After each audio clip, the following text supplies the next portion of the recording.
Hello students, today we are going to study distance, displacement, velocity, acceleration and graph related to these.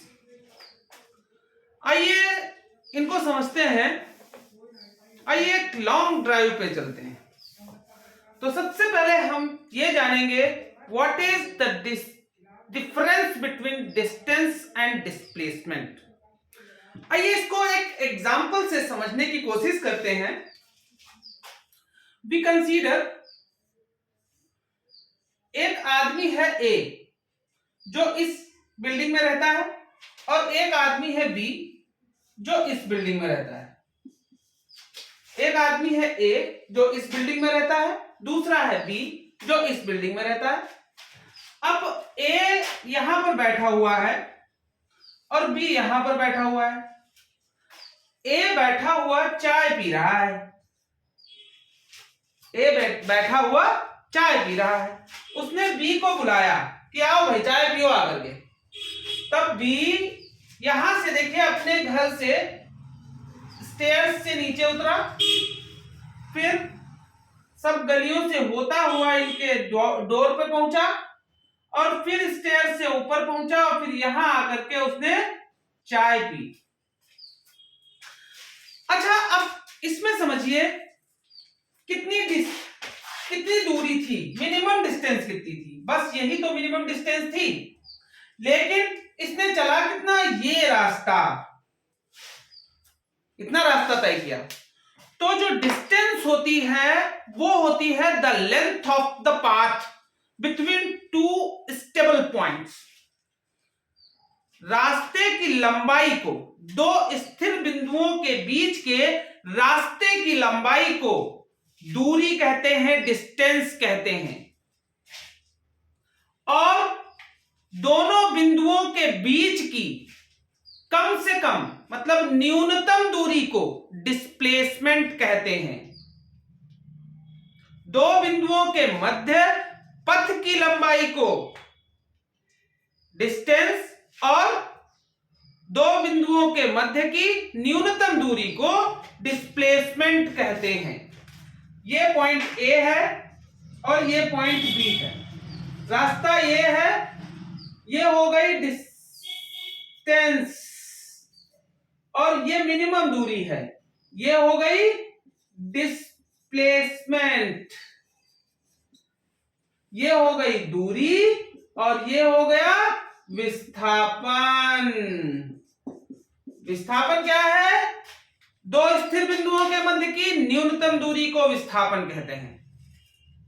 अब आते हैं हम लोग speed मतलब चाल। चाल क्या होती है? दूरी परिवर्तन की समय दर को चाल कहते हैं। समय के साथ कितनी दूरी बदल रही है उसी को हम चाल कहते हैं। चाल बराबर होता है दूरी बटे समय। चाल बराबर होता है दूरी बटे समय। Means speed is equals to distance upon time. और वेलोसिटी जो होती है वो क्या होती है? The rate of change of displacement with respect to time is called velocity. वेग क्या होता है? विस्थापन परिवर्तन की समय दर को वेग कहते हैं। विस्थापन परिवर्तन की समय दर को वेग कहते हैं। Velocity is equals to displacement upon time taken. Velocity is equals to displacement upon time taken.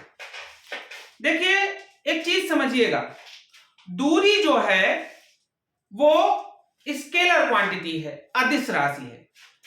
चाल भी अदिश राशि है, परंतु विस्थापन और वेग ये दोनों सदिश राशि हैं।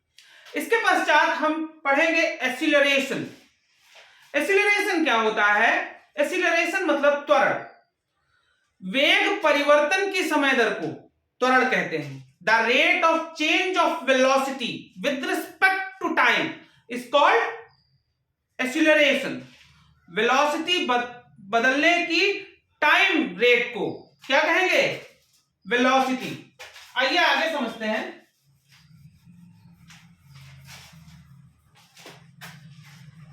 देखिए मेरे प्यारे बच्चों, हम ग्राफ समझना चाह रहे हैं। We are going to study about graph. तो चलिए थोड़ा सा ग्राफ हम जानते हैं। ये ग्राफ कैसे क्या हम लोग बनाते हैं। सबसे पहले हम डिस्टेंस टाइम ग्राफ को देखेंगे, distance time graph and displacement time graph. तो चलिए distance time graph.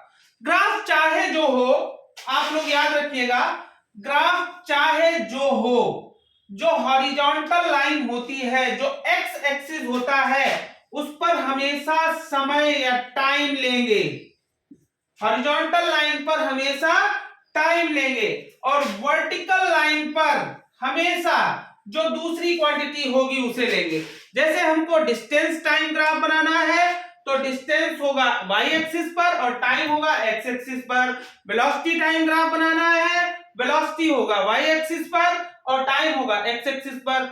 Acceleration time graph बनाना है, एक्सीलरेशन होगा y एक्सिस पर और टाइम होगा x एक्सिस पर।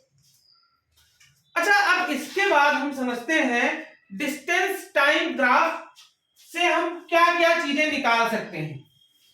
तो समझिएगा, डिस्टेंस टाइम ग्राफ का जो स्लोप होगा, डिस्टेंस टाइम ग्राफ का जो स्लोप होगा, एसटी ग्राफ जो होगा, इसका जो स्लोप होगा,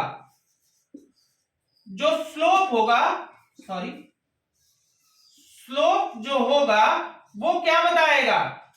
स्पीड को बताएगा। किसको बताएगा? स्पीड को बताएगा।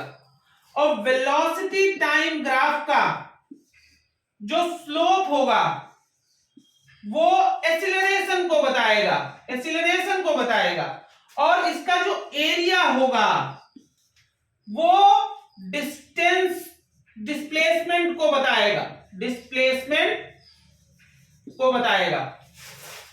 ठीक है। अब इसके बाद अगर हम एक्सीलरेशन टाइम ग्राफ लेते हैं तो एक्सीलरेशन टाइम ग्राफ का जो एरिया होता है, एरिया जो होता है वो वेलोसिटी को बताता है।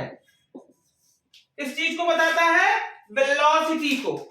समझिएगा, डिस्टेंस टाइम ग्राफ का स्लोप स्पीड को, वेलोसिटी टाइम ग्राफ का स्लोप एक्सीलरेशन को, एरिया वेलोसिटी टाइम ग्राफ का डिस्प्लेसमेंट को, और एक्सीलरेशन टाइम ग्राफ का जो एरिया होगा वो वेलोसिटी को एक्सप्लेन करेगा। फिर से समझते हैं, अगर यहां डिस्टेंस टाइम ग्राफ ना होकर डिस्प्लेसमेंट टाइम ग्राफ होता तो उसका स्लोप मुझे वेलोसिटी को बताता। यहां पर स्पीड, वेलोसिटी टाइम ग्राफ से तो ये हो गया और एक्सीलरेशन टाइम ग्राफ से ये। ठीक है। अब आते हैं कुछ ग्राफ भी समझ लेते हैं हम। अब मैंने कहा एक ऑब्जेक्ट है, वो मुझसे y डिस्टेंस पर रखा हुआ है। मैंने कहा एक ऑब्जेक्ट है, वो मुझसे y डिस्टेंस पर रखा हुआ है और वो बहुत समय से वहां पर रखा है। इसके लिए ग्राफ बनाइए। तो यहां पर देखिए हम क्या करेंगे, यहां पर इस एक्सिस पर हम क्या लेंगे? डिस्टेंस को, और इस एक्सिस पर हम क्या लेंगे? टाइम को। ऑब्जेक्ट स्टेबल है, रखा हुआ है, तो वो एक सेपरेशन पर वो रखा हुआ है। तो देखिए टाइम बढ़ रहा है लेकिन ऑब्जेक्ट की सेपरेशन नहीं बढ़ रही है। तो इसके लिए जो ग्राफ आता है वो टाइम लाइन के साथ एक पैरेलल लाइन आती है। फर्स्ट क्वाड्रेंट में अगर कोई ऑब्जेक्ट रुका हुआ है तो उसका ग्राफ आप इस तरह से बनाएंगे। अगर कोई ऑब्जेक्ट